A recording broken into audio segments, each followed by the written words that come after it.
Nós vamos trabalhar agora um assunto importantíssimo, que é o repertório sociocultural. Aliás, nós vamos trabalhar um repertório sociocultural. É um trabalho ali de formiguinha, a cada aula um novo repertório.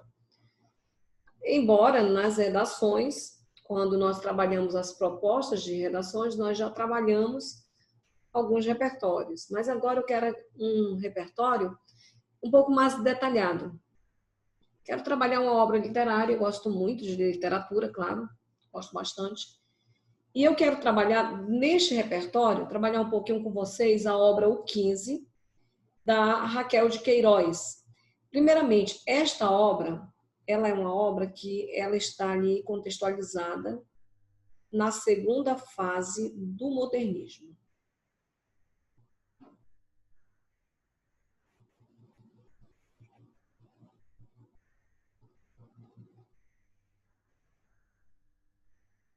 Quando nós pensamos aí na segunda fase do modernismo, ela vai acontecer ali entre 1930, a fase, não é a obra, tá? A obra é de 1930. Entre 1930, a fase vai até 1945, é uma divisão didática. Raquel de Queiroz, ela vai estar inserida nesta fase, mas é claro que ela vai viver bastante, ela vai escrever vários outros livros, mas a característica dela é dessa fase. É aquela fase do governo de Getúlio Vargas, muitas situações no Brasil. O Brasil passava de um Brasil que era um Brasil de oligarquias e era um Brasil que ele era muito focado nessa questão dos valores da família. A família tinha alguém ali grande, representante, ele colocava todo mundo no poder, o nepotismo, era um Brasil muito burocrático. E depois, quando o Getúlio Vargas assume, nós temos muitas questões em relação ao Getúlio Vargas, mas muitas coisas boas acontecem. A mulher, ela começa ali aquele processo de emancipação feminina, processo, começa. Já tem um pouquinho mais de vez, ela vai votar pela primeira vez. Nós temos também um período de muita perseguição política, essa ideia de partidos, né? O Getúlio Vargas, em 1937, ele vai fechar o Congresso Nacional e ele vai instituir o Estado Novo. Se torna um ditador. Muitos problemas políticos mesmo, perseguições políticas e tudo mais. Mas tem alguma coisa boa no Brasil, algumas mudanças importantes no Brasil, mas devido a toda essa tensão política e econômica, o homem já se sente ali como se estivesse num cerco, encurralado. Na realidade, ele se sente assim, muitas coisas vão acontecer e muitas temáticas importantes vão surgir devido ao momento histórico. O momento histórico ele é muito importante na literatura. Então, tudo isso faz surgir essa visão do opressor versus do oprimido, do tradicional versus moderno, do tradicional versus progresso, do papel da mulher, essa luta de emancipação feminina, a época do coronelismo, a época em que o regionalismo ele também está em foco. Então, são muitas temáticas assim importantíssimas. Nós temos aqui o 15. Primeiramente, o próprio livro ele já mostra que ele vai dizer ali respeito à seca que ocorreu em 1915. Então, nós vamos ter aqui uma grande vilã, uma grande opressora, que é a seca. Nordeste sempre sofreu muito. Raquel de Queiroz, ela mais do que ninguém sabe do drama, que ela é nordestina e ela fala dessa seca e ela lembra muito bem dessa seca que marcou a vida dela. Então, por exemplo, aqui nós vamos trabalhar muitas temáticas importantes que podem ser relacionadas ao hoje, às temáticas de hoje de redação. Na obra se retrata a seca, mas o que a seca traz? A seca, ela traz miséria,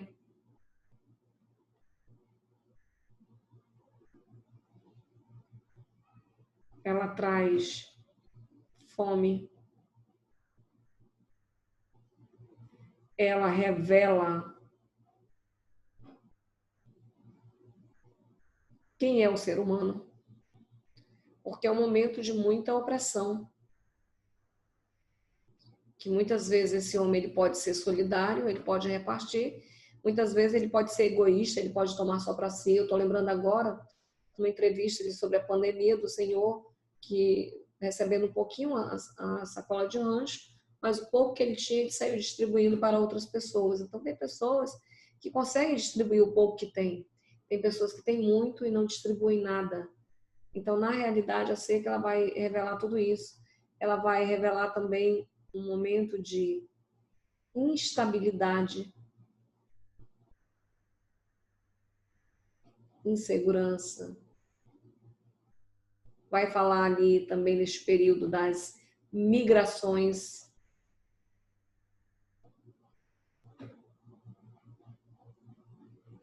Dentro dessas migrações, a gente vai ver muito essa questão do êxodo rural. As pessoas deixando os locais no campo, tentando uma vida na cidade. Mas nós temos que ver o seguinte: chegar na cidade, a cidade grande, ela não acolhe. Então, a vida na cidade, a vida urbana, o que vai resultar para este pobre nordestino? E nós vamos colocar aqui a figura do nordestino, pode ser qualquer um. Então, qual é o futuro? Que até hoje tem essa questão do nordestino que fugindo da seca, fugindo da miséria, que vai para a cidade grande, mas o que ele encontra? Qual o futuro? É um ser que ele é um ser inadaptado àquela vida na cidade. A cidade vai engolir. Então, muitas coisas podem surgir a partir daí. Nós vamos ter também, dentro dessa temática, a questão do... Podemos destacar aqui a questão do oprimido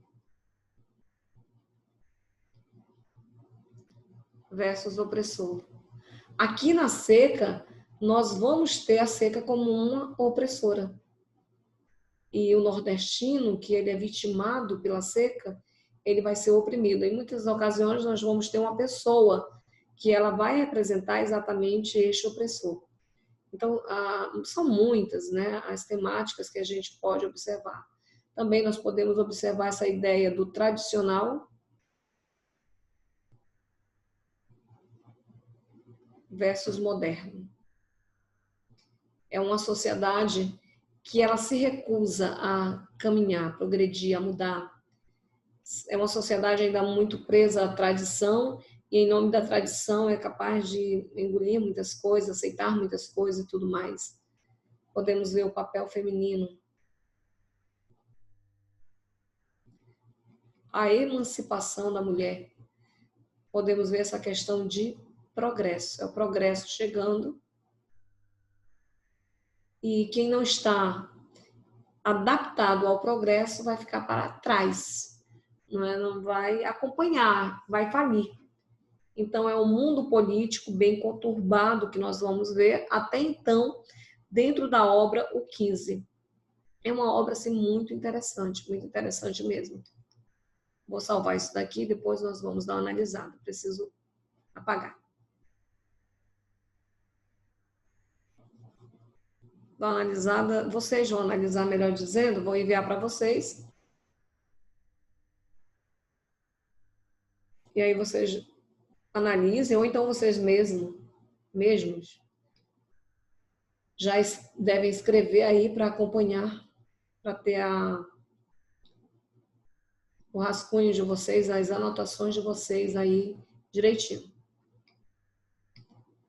Vamos continuar. Então, vamos ver exatamente essa questão da seca.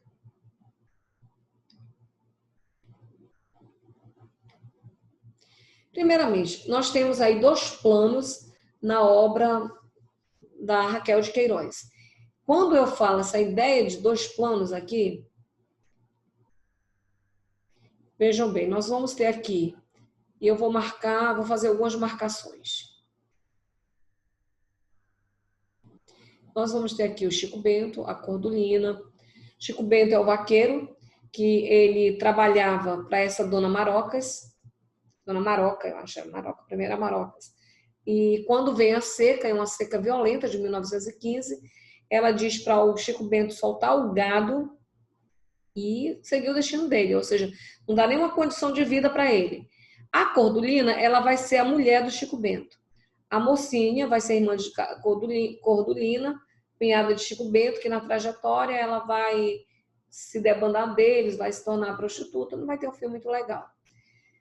Chico Bento e Cordulina, eles vão ter como filhos o Josias, vai ter ali o Pedro, vai ter o Manuel, que ele é chamado de Luquinha, são filhos dele.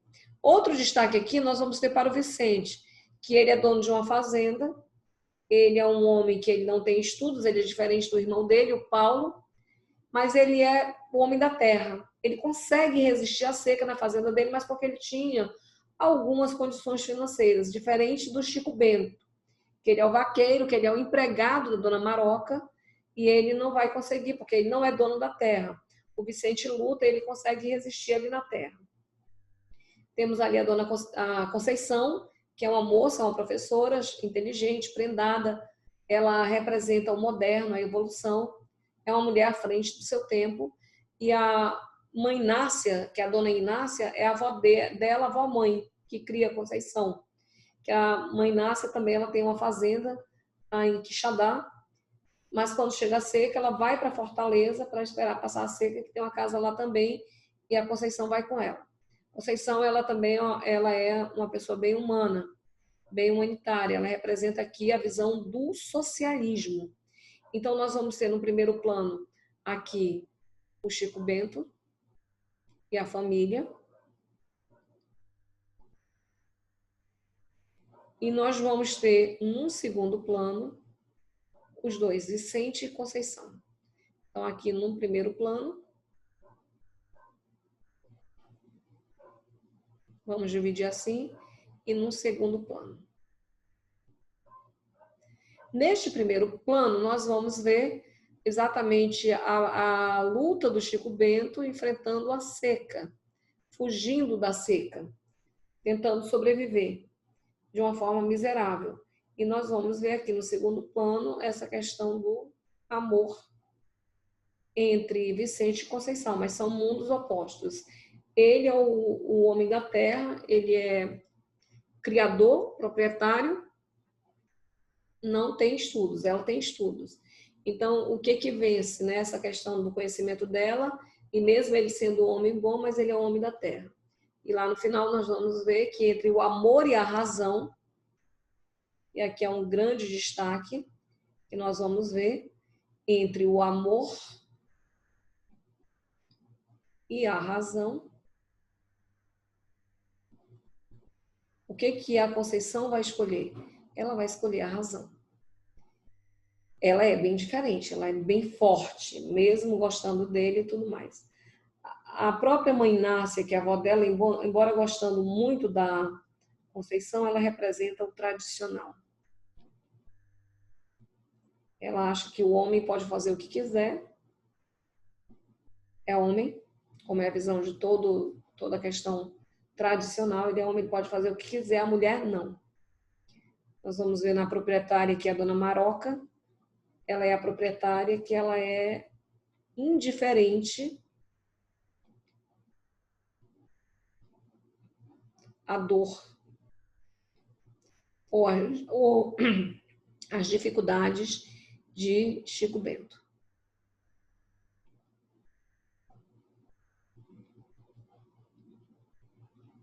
Enfim, alguns dos personagens.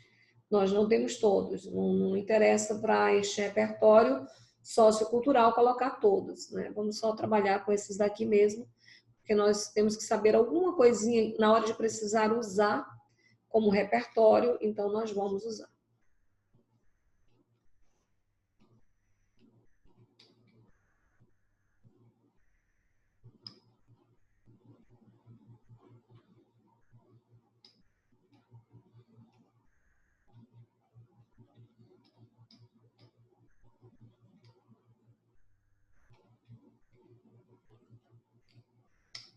Vamos lá, vamos ver algumas coisas. Vamos ver aqui o resumo e vamos destacar dentro do resumo algumas coisinhas. Então, Chico Bento.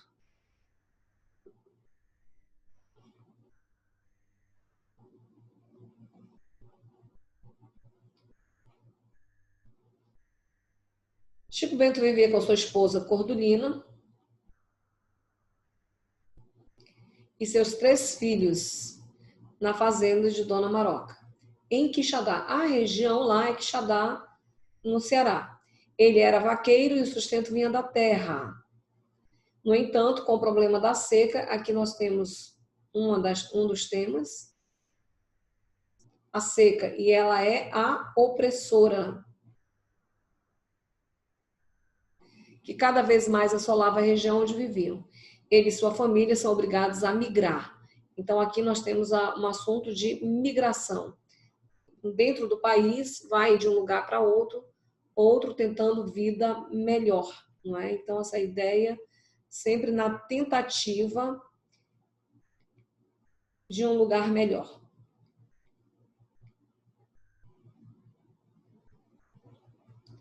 E a intenção dele, no primeiro momento, era ir para Fortaleza. Desempregado e em busca de condições mais dignas, ele e a sua família vão a pé de Quixadá, gente, a pé. Olha a situação difícil, miserável. Ir a pé, desumano, de Quixadá a Fortaleza, pois não tinham o dinheiro da passagem. Grande parte da obra relata as dificuldades, desde a fome, observem que aqui nós vamos ter outra temática, e a sede, que passaram durante o trajeto. Se você pega no contexto hoje, que nós estamos vivendo com a pandemia, temos a pandemia aí do Covid-19, e o que muitos estão passando, não só o risco da doença, a morte, tudo que está acontecendo, mas nós temos aí um contexto que ele é um contexto muito difícil, que vai ser aí o contexto mesmo do desemprego. Então, hoje, por exemplo, uma questão de temática muito importante seria mesmo essa questão do desemprego.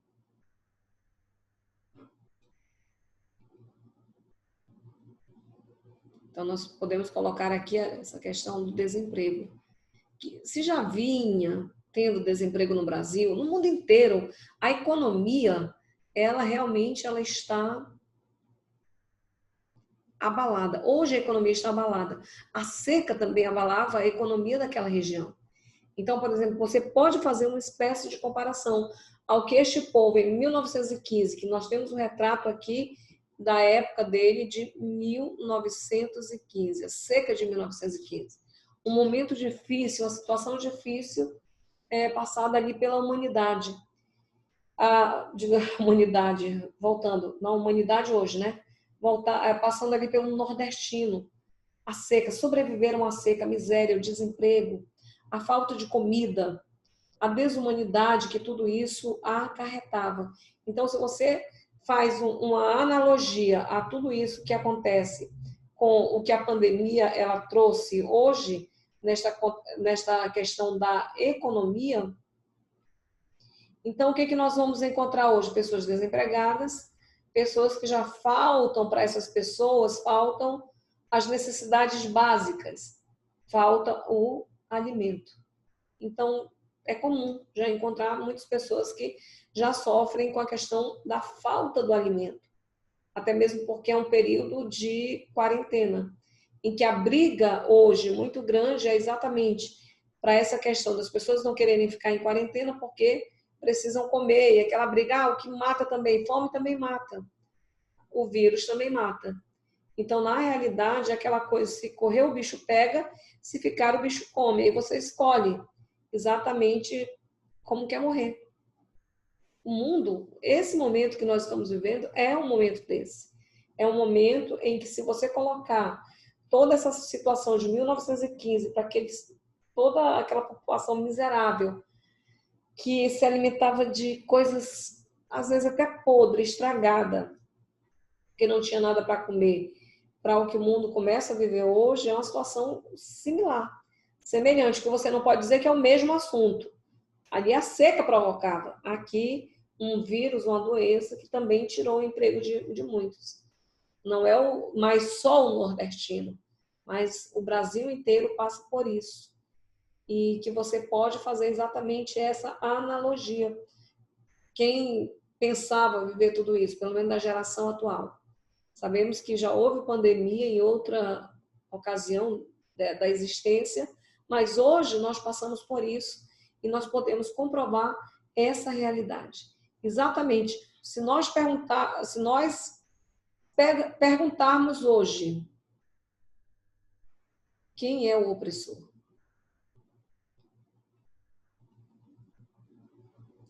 nós sabemos que a população é a oprimida. Então, a população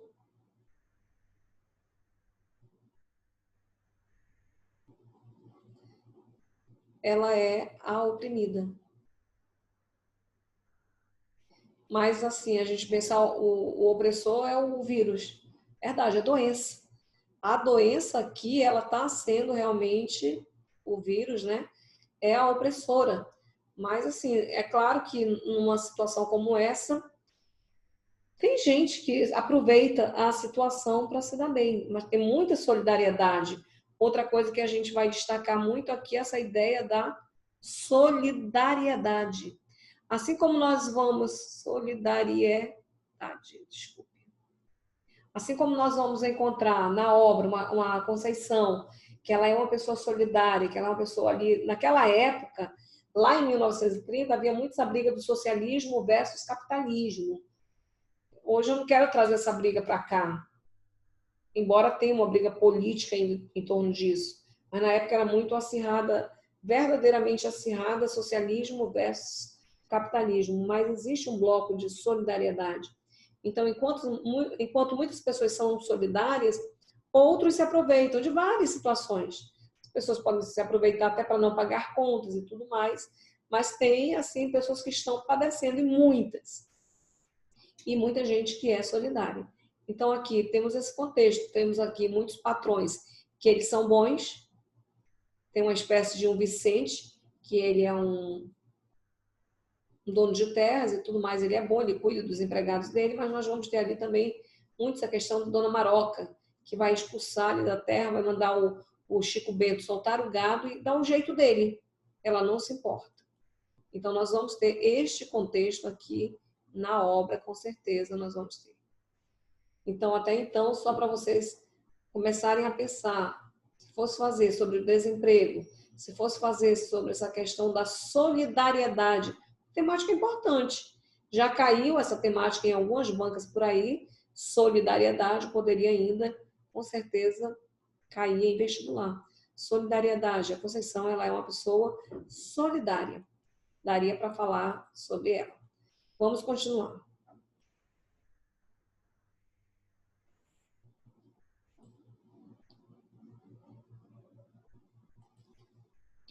Numa das passagens, ele e sua família, ele e Chico Bento, encontram outro grupo de retirantes saciando a fome com a carcaça de um gado. Eu estou aqui mostrando para vocês essa ideia aqui, ó, carcaça, restos. Comovido com a cena, ele decide dividir a pouca comida que levavam, rapadura e farinha, com os poucos amigos. Aí ele vai ficar sem comida mesmo. Mais adiante, ele mata uma cabra. Vejam bem.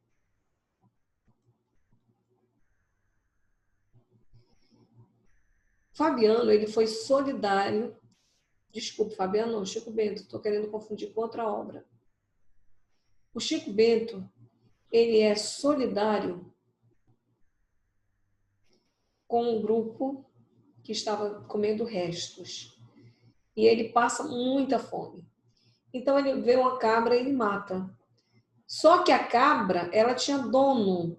E o dono fica enfurecido. Ao invés de ter compaixão, ele não tem. Ó, mesmo ouvindo a história de Chico Bento em busca de alimento, para ele e sua família, o dono do animal deixa somente as vísceras para alimentá-los. Ele poderia repartir.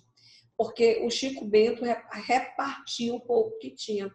Mas o dono da cabra não. Mesmo sendo rapadura e farinha, há muito contragosto. Praguejando o Chico Bento, ele deixa as vísceras, os restos do animal para o Chico Bento. as tripas. Diante de tanta fome, um dos filhos do casal, Josias, aqui nós vamos ver essa angústia, porque nós vamos ver a tragédia na família. Então, come uma raiz de mandioca crua, o que causa sua morte. Então, ele morre envenenado. A família vê a barriga do menino inchar e tudo mais. Não tem médico, não tem remédio, não tem nada. Então, o menino morre. E mesmo assim, a família que antes da seca, o retrato era gordo, bonito, a seca vai abatendo, vai matando, vai maltratando e tudo mais. E, por fim, a família vai perdendo a família. Então, numa época de peste hoje, né, com tanta mortandade, é morte para tanto, tudo quanto é lado, que você diz, vou perder a sensibilidade. Então, é essa a ideia, você vai perder a sensibilidade. Aí, quando você lê um livro aí como esse da Raquel de Queiroz, é um livro, é literatura, muita gente acha isso. Por que eu vou ler? Gente, é a realidade. Ela conta o que ela viu, que ela passou, e ela transforma em literatura, porque é uma linguagem mais bonita. E essa ideia da solidariedade, da morte, da miséria, as pessoas não serem solidárias, muitas não são solidárias diante da morte, diante da miséria, diante da dificuldade do próximo. E o 15 da Raquel de Queiroz é tudo isso. É um pouco do ser humano, e este ser humano que ele não mudou. Ele é assim, ora um grupo é bom, outro grupo é ruim. É o que nós vamos ter. Lá se tinha ficado Josias, na sua cova à beira da estrada. Então, quantas covas à beira da estrada, não é? Com uma cruz de 2 paus amarrados, feita pelo pai. Ficou em paz. Não tinha mais que chorar de fome, estrada afora. Não tinha mais alguns anos de miséria à frente da vida para cair depois no mesmo buraco, à sombra da mesma cruz. Você pode relatar muitos livros dessa época que falam sobre fome e sobre miséria. Então, se você pegar o próprio livro, Vidas Secas, do Graciliano Ramos, você vai encontrar exatamente essa ideia da fome e da miséria. Se você pegar, importante ler, isso aqui é dica para ler, Morte e Vida Severina, de João Cabral de Melo Neto. Então, aqui o João Cabral de Melo Neto também ele vai colocar o Severino, o retirante, que ele sai do meio do sertão, quer migrar para a cidade. Olha a ideia do migrar para a cidade em busca de uma vida melhor. Mas por onde ele passa, ele só encontra a morte. E ele vai dizer que, como o nome dele, Severino, que é comum, um nome que muitos tinham por lá, a morte, ela é severina.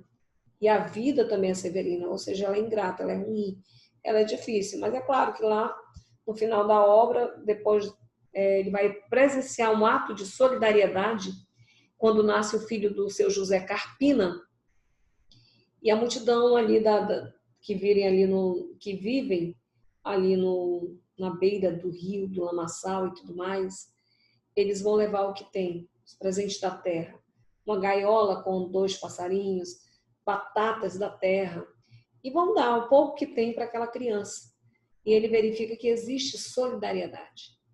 E é quando ele diz que mesmo a vida sendo severina, vale a pena ser vivida. É o que a gente encontra hoje, tá vendo? Não adianta dizer, aquilo fala do Nordeste, fala da miséria, da fome do Nordeste. Não, fome é fome, miséria é miséria. Você pode comparar essa fome em qualquer lugar do mundo. Solidariedade é solidariedade. Solidariedade que a gente vê nessas obras e que pode ver hoje é solidariedade. Assim como a gente encontra pessoas ruins. Existem pessoas boas, pessoas que dão o pouco que tem, às vezes até o que não tem. Até deixa de comer para dar para o outro. E isso é solidariedade. Além disso, o filho mais velho, Pedro... temos aqui outra tragédia.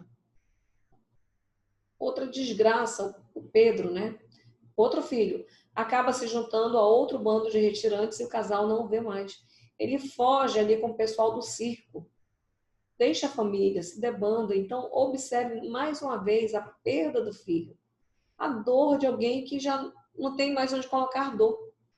E, finalmente, nessa jornada, eles conseguem chegar em Fortaleza, porque eles encontram o Fabiano chega em determinada cidade, depois que a mocinha, a irmã da Cordulina, finda assim se tornando prostituta, largando ali eles chegam na cidade, vão bater na porta e a mulher lá diz, olha, não atende não, que é retirante, porque ela não queria mais dar comida para os retirantes, eram tantos que não queriam mais dar comida. E aí o Chico Bento diz, olha, eu sou conhecido aí do delegado, ele vai bater na porta do delegado que ele conheceu há algum tempo, e o delegado o reconhece. Então, o delegado que compra passagens de trem e dá para ele ir para Fortaleza, quando ele consegue chegar lá em Fortaleza. Gente, e aqui olha esse nome. Quando a gente pensa em campo de concentração, nós temos aqui a ideia lá da época do Hitler, do nazismo, pessoal no campo de concentração. Então, um espaço destinado aos flagelados da seca. E aqui nós vamos ter nesse campo de concentração a Conceição, ela era alguém que ajudava as pessoas pobres de lá. E ela vai conseguir um lugarzinho lá, que era feito num bairro e tudo mais, de uma família que já tinha morrido de fome, de doença e tudo mais, consegue um lugar para o Chico Bento ficar lá com a Cordulina e o Duquinha, que é o filhinho pequeno que tem, o bichinho tá numa situação bem difícil, ele já tá bem magrinho, de tanta fome e tudo mais. E a Conceição, ela era madrinha do Duquinha. A criança já chega no estado ali bem difícil mesmo. Bem difícil, porque os pais não têm mais condições de cuidar dele. Então, olha, gente, existem determinados livros, quando eu leio, me dá vontade de chorar. Então, às vezes, eu lendo, tem um relato nessa obra, que é uma hora que a Conceição está lá com a avó dela, com a mãe, vó e mãe, né? E chega na casa dela uma mulher com a criança de 1 mês, mais ou menos, nos braços, magra, raquítica, que não tem mais o que colocar. Os ossinhos já aparecendo, de 1 mêsinho de idade. Criança semi-morta para pedir comida, para pedir dinheiro e tudo mais. E a avó da Conceição dá. E depois elas descobrem que aquela criança, a mãe era outra. Aquela que tinha ido pedir comida lá com a criança no braço, usava a criança, era porque para os outros ficarem solidários. Então a criança, ela era usada como um instrumento de trabalho. Então, quando a gente vê aqui, olha outro papel importante, que a gente começa a destacar aqui, o papel da criança. A criança sendo usada como instrumento de trabalho. Para pedir esmola. Porque se não fossem com a criança, eu vou colocar aqui trabalho, entre aspas, que eu vou destacar outra coisa aqui para vocês. Porque se não fosse com a criança, as pessoas não dariam o alimento. E aí eu fico perguntando de vocês da questão desses imigrantes nos sinais.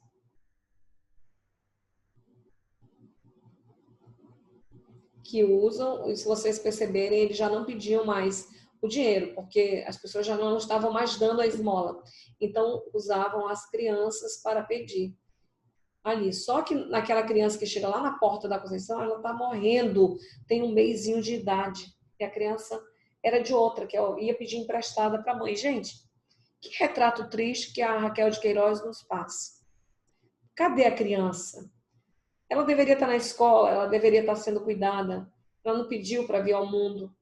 E nós temos hoje crianças que moram em rua, crianças que estão entregues ao mundo das drogas, crianças que são vítimas dos pais, crianças que são usadas para o trabalho. Então, as pessoas que, dentro da miséria, já usam a miséria como um meio de sustento. Tem muitos lugares por aí que eles colocam a placa, não dê esmola, dê oportunidade. Aí aquela grande dúvida, tá, eu não dou esmola, mas eu dou oportunidade? O Brasil dá oportunidade, o mundo dá oportunidade? Nessa pandemia toda, tinha um morador de rua que um repórter ia, acho que era nos Estados Unidos, não lembro bem, desculpe se falhar aqui, e ele dizia, ali o repórter perguntava se ele tinha medo, ele tinha medo, mas não tinha para onde ir, e além do mais, se ele morresse, quem se importaria? Quem ia se importar? Então, todas essas pessoas miseráveis que vivem nas ruas, que estão jogadas, essas crianças que estão jogadas e tudo mais, se morrerem, quem vai se importar? E aqui, Conceição era prima de Vicente, ela era prima mesmo, mas os dois eram apaixonados. Um proprietário e criador de gado. Gente, desconsidera essa palavra mesquinho. Ele não era mesquinho, acho que essa palavra não era para estar ele, era criador de gado. Eu acho que não era um grande fazendeiro, mas ele tinha certa propriedade, não era mesquinho, ruim, não. Ela se sentia atraída por ele, no entanto, o rapaz conhece Marinha Garcia, uma namorada de Quixadá, e que também estava interessada em Vicente. Um tom de consolo, sua avó diz. Gente, essa Marinha aqui, ele não chega a ter nada com ela. Mas houve um falatório que chegou aos ouvidos da Conceição que ele estava tendo um namoro com essa Marinha Garcia, uma moradora de Quixadá, Garcia. E a Conceição, na realidade, aproveitou e, mesmo gostando dele, pensou na situação do mundo diferente. Ele era um criador de gado, ela era professora. Então, não daria certo. Então, entre o amor e a razão mesmo, ele sendo um homem bom, ele não era mesquinho, ele era um homem bom, ela resolveu não casar com ele. E a avó dela, lembra que a avó dela, ela representa aqui o tradicional. E quando a Conceição pensava que ele estava namorando outra mesmo, ela disse, minha filha, a vida é assim mesmo, desde hoje que o mundo é mundo. Eu até acho os homens de hoje melhores, ou seja, era uma pessoa tradicional, mesmo sendo mulher, aceitava a condição de mulher inferior ao homem. Aqui nós temos uma questão também da questão da desigualdade de gênero.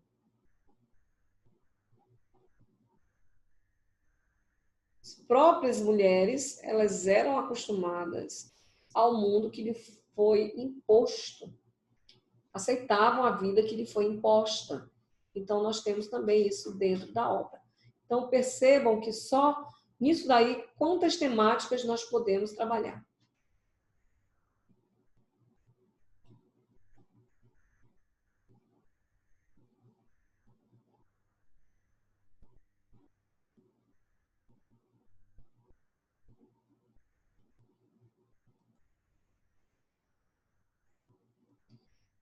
Continuando, Conceição, não, isso aqui não continua.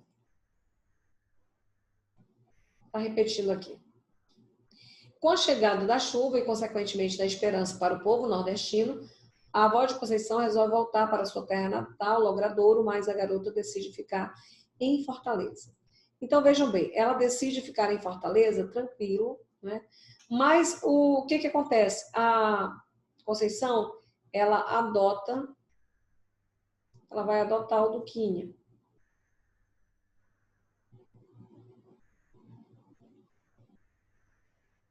O Duquinha,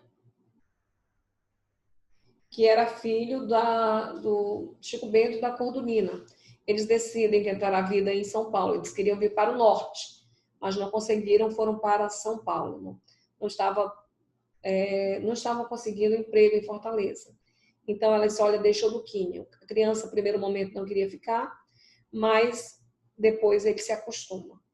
E mesmo quando a avó volta, passou a seca, passou tudo, volta, ela decide realmente ficar na cidade. É quando ela pensa que entre ela e o Vicente não daria realmente para ter alguma coisa.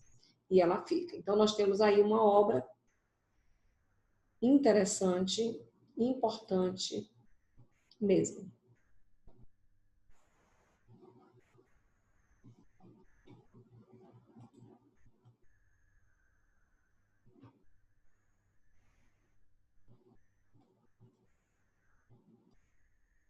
Enfim, é isso que nós temos da obra. Dá para fazer um bom trabalho, um bom repertório sociocultural, bastante aí tentem fazer uma ficha, um mapa, onde vocês possam destacar o que vocês podem tirar de repertório sociocultural desta obra aí. Já guardem, já aprendam para trabalhar em várias temáticas: desemprego, fome, papel da mulher. Seja qual for o papel da mulher, dá para fazer uma ligação aqui, solidariedade, a questão do oprimido, do opressor. Tudo isso você pode pegar e tirar aí como papel. O tradicional versus moderno. São várias as temáticas que vocês podem usar. Então, aproveitem, até mais.